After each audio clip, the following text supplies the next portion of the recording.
Assalamualaikum warahmatullahi wabarakatuh. Saya Muhammad Rizky Ramdhani dari kelas 10C. Di kesempatan kali ini saya akan membahas materi tentang teks biografi dan puisi. Yang pertama ada teks biografi.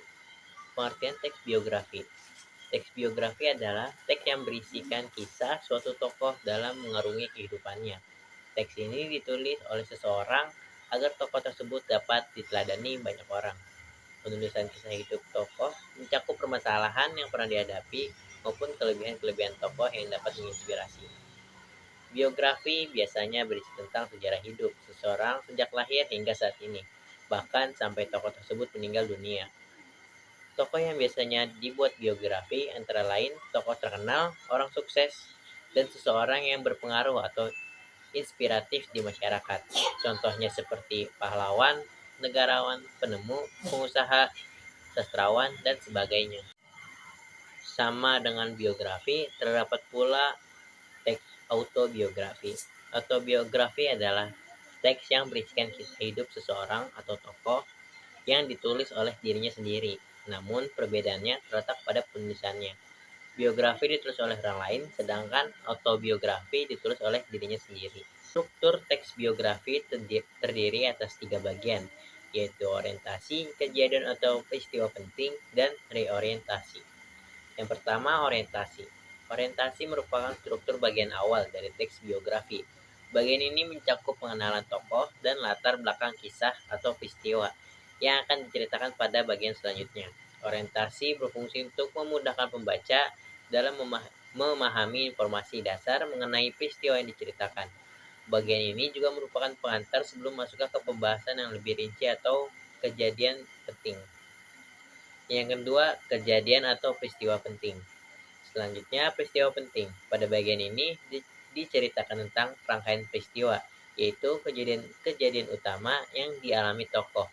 Bagian ini disusun secara kronologis sesuai urutan waktu. Terkadang, penulis juga menyertakan beberapa komentar pada bagian-bagian tertentu dalam kronologi peristiwa. Bagian ini juga merupakan inti dari teks biografi, karena pada bagian ini pembaca dapat mengambil hikmah dan teladan dari kisah hidup sang tokoh. Yang ketiga, reorientasi. Bagian ini berisi komentar atau pernyataan simpulan mengenai rangkaian peristiwa yang telah diceritakan sebelumnya. Reorientasi berperan sebagai penutup pada teks biografi bersifat opsional. Bagian ini memudahkan membaca dalam memahami peristiwa yang telah diceritakan dan memahami alasan tokoh tersebut patut dijadikan teladan bagi banyak orang. Kemudian ada ciri-ciri teks biografi. Teks biografi memiliki ciri-ciri tertentu. Apa aja sih ciri-cirinya? Berisikan fakta yang didasarkan pada pengalaman hidup tokoh, disajikan dalam bentuk narasi, menceritakan peristiwa penting yang dialami sang tokoh sehingga bisa dijadikan teladan bagi pembaca. Selanjutnya, unsur-unsur teks biografi. Unsur-unsur yang ada pada teks biografi adalah cerita latar belakang keluarga tokoh, cerita latar belakang pendidikan tokoh, masalah atau kesulitan yang dialami tokoh, dan cara tokoh menghadapinya, keistimewaan tokoh, dan keteladanan tokoh. Yang terakhir ada kaidah kebahasan teks biografi. Teks biografi ditulis dengan tetap memperhatikan kaidah kebahasan. Yang pertama, menggunakan kata ganti orang ketiga. Tunggal seperti ia, dia, beliau, dan nya. Kata ganti ini biasanya dipakai secara bervariasi untuk menyebutkan nama tokoh atau panggilan tokoh menggunakan kata ganti penunjuk yang dipakai untuk menggantikan hal yang telah disampaikan sebelumnya.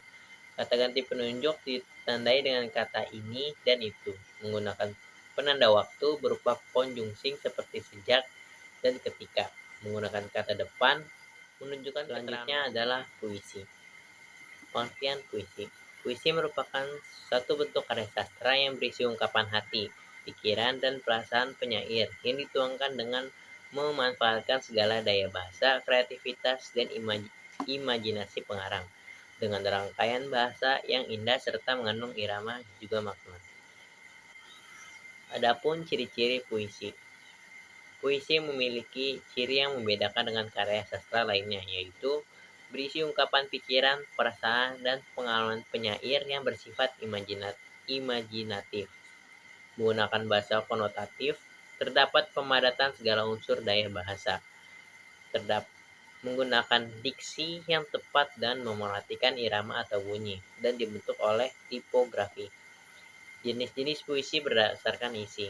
Puisi terbagi menjadi beberapa jenis, yaitu puisi naratif, puisi lirik, dan puisi deskriptif. Apa saja perbedaan antara ketiganya? 1. Puisi naratif. Puisi naratif menggunakan cerita atau penjelasan penyair. Puisi ini terbagi ke dalam beberapa macam, yaitu balada dan romansa. Balada adalah puisi yang berisi cerita tentang orang-orang perkasa ataupun tokoh pujaan. Romansa adalah jenis puisi cerita yang menggunakan bahasa romantik yang berisi kisah percintaan yang diselingi perkelahian dan petualangan. Yang kedua ada puisi lirik.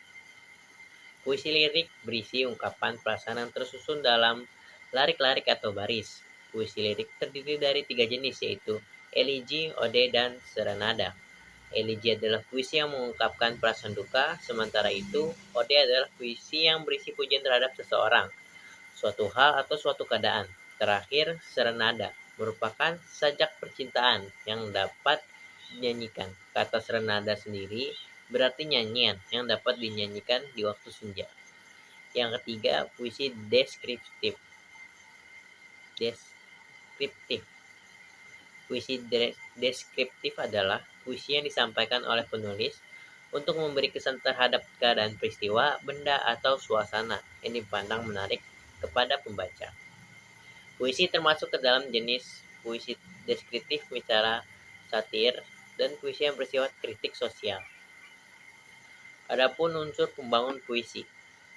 Sebelum membuat puisi, kamu harus tahu nih unsur pembangunannya. Ada unsur fiksi dan unsur batin. Keduanya penting agar orang yang mendengar atau membaca puisi kamu memahami maksud yang hendak kamu sampaikan. Unsur fisik puisi. Diksi. Diksi adalah pemilihan kata yang dapat menimbulkan imajinasi, estetis.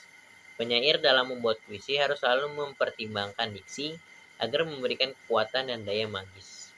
Yang kedua ada imaji. Pengimajian adalah susunan kata yang dapat menimbulkan khayalan, dan imaji. Imaji yang terdapat pada puisi dapat menimbulkan khayalan pada pembaca sehingga pembaca seolah-olah merasa melihat dan mendengar sesuatu yang diungkapkan penyair. Kata konkret bertujuan untuk menimbulkan imajinasi pada pembaca. Kata konkret harus memperjelas isi puisi agar menimbulkan imaji penglihatan, pendengaran, atau perasaan membaca. Kata konkret ini selalu berkaitan dengan pengimajian. Yang keempat, bahasa figuratif atau majas. Majas adalah bahasa yang digunakan penyair untuk mengungkapkan sesuatu dengan cara membandingkan suatu hal dengan hal lainnya. Bahasa figuratif terdiri atas penghiasan yang menimbulkan makna kias dan pelambangan yang menimbulkan makna lambang. Yang kelima, verifikasi. Verifikasi adalah unsur pembentuk keindahan sebuah puisi. Ketika membaca puisi, tentu saja kita akan menikmati irama, ritme, dan metrum yang terdapat di dalam puisi tersebut. Yang keenam ada tipografi.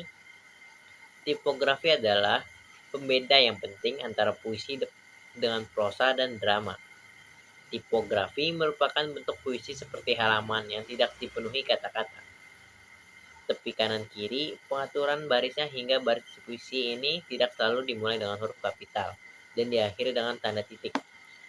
Hal tersebut sangat menentukan pemaknaan puisi tersebut. Selanjutnya ada unsur batin puisi. Unsur batin puisi merupakan unsur yang berkaitan dengan batin dalam pembaca puisi. Yang pertama ada tema. Tema adalah unsur utama pada puisi, karena tema berkaitan erat dengan makna yang dihasilkan dari suatu puisi. Yang kedua rasa. Rasa atau feeling pada puisi merupakan sikap penyair terhadap pokok permasalahan yang terdapat di dalam puisinya. Yang ketiga nada. Yang dimaksud nada atau suasana pada puisi adalah sikap penyair terhadap pembacanya. Yang keempat amanat. Pada puisi, amanat atau tujuan merupakan pesan yang terkandung di dalam sebuah puisi. Adapun struktur puisi. Struktur puisi terdiri dari 2 jenis, yaitu struktur batin dan struktur fisik. Yang pertama, struktur batin. Struktur batin adalah unsur pembangun puisi yang tidak tampak langsung dalam penulisan kata-katanya. Struktur batin puisi meliputi tema, amanat, dan sikap penyair. Yang kedua, struktur fisik. Struktur fisik adalah unsur pembangun puisi yang bersifat fisik dan tampak dalam bentuk susunan kata-katanya. Struktur fisik puisi meliputi majas, rima, konotasi, kata kelembangan, dan pengimajian. Sekian penjelasan teks biografi dan puisi dari saya.